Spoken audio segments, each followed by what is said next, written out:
Hello, this is Mo Boogie Mama, and I'm down at the farm in Quincy, Florida with Brock from Perpetual Groove.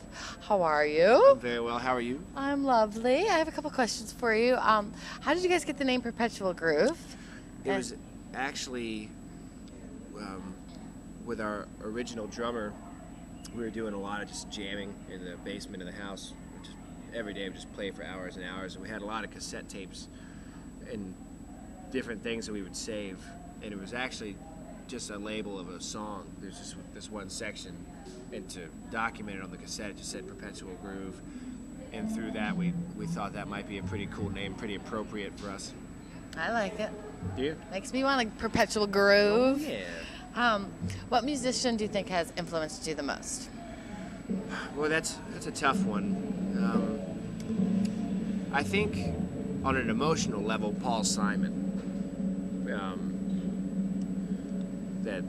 That was one of the more profound music discoveries of my life. When I was on my way down to New Orleans, I was actually doing a video shoot. That's what I studied in college, and I had never really listened to the Graceland album before. I mean, I knew "Call Me Out," but I'd never really listened to it and appreciated it for what it was. And on the drive back, my head was in the proper space for getting turned on to something new, and I must have listened to that album about 3 or 4 times on the drive back from New Orleans to Savannah. I love Paul Simon. Yeah. Diamond on the soles of her shoes. I like that. That's my stuff. If you could perform with one artist, living or deceased, who do you want to perform with? Oh, wow. Who would I actually want to get to play with? Yes.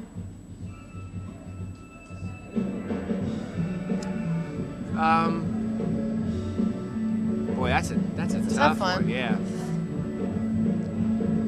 I mean, I don't know. I guess probably not the most original answer, but probably Hendrix.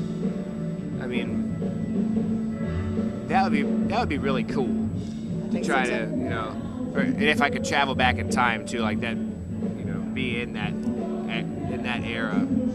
Of course, Pink Floyd would be really cool too at a certain time. Those are good I ones. don't know. Those are good ones. Yeah. What was your first concert experience? Like, who was the first person you saw? Hall & Oates. That's a good one. I went to see them. My dad took me to see them at King's Dominion, a fun park. So that shows you where they were in the stage of their career. And it was fun. But they did all the hits. Maneater. Rich Girl. Yeah. Oh yeah.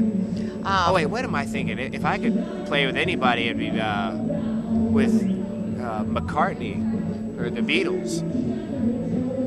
He's going through some serious problems right now, the poor guy. Paul McCartney? Yeah. Yeah, he is. He should have, at least Britney Spears knew to sign a prenup. I hope so. Mama likes to ask sometimes, what do you like to listen to when you boogie under the sheets? When I boogie under the sheets, well, I really like Portishead or Sector 9. I really like kind of ambient stuff with a very steady rhythm. I like If you it. can dig it. Well, what do you currently have in your CD changer? What are you currently listening to? Well, let's see. There's a band called Secret Machines, kind of more of a rock band. Let's see. TV on the radio is something our light guy turned me on to. Wilco's always a good bit in there. I don't know. I always have. I have a CD player, but I've got the iPod now, so it's always on shuffle. But that's a lot of my favorites.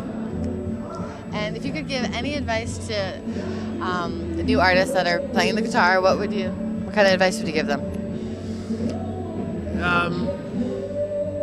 Just try to relax and at least for me, don't think about it too much.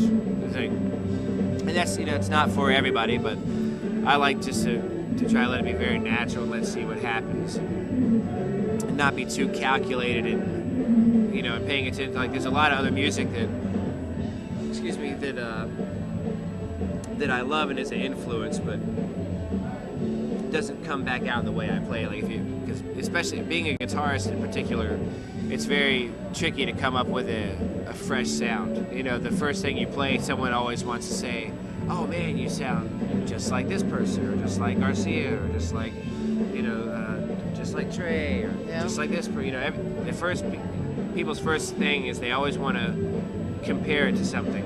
You need your own groove. Yeah, and trying to come up with something fresh and original, which, you know, I think I might have something. Like, if somebody hears a CD, hopefully they can pick out something and say that that's definitely Perpetual groove.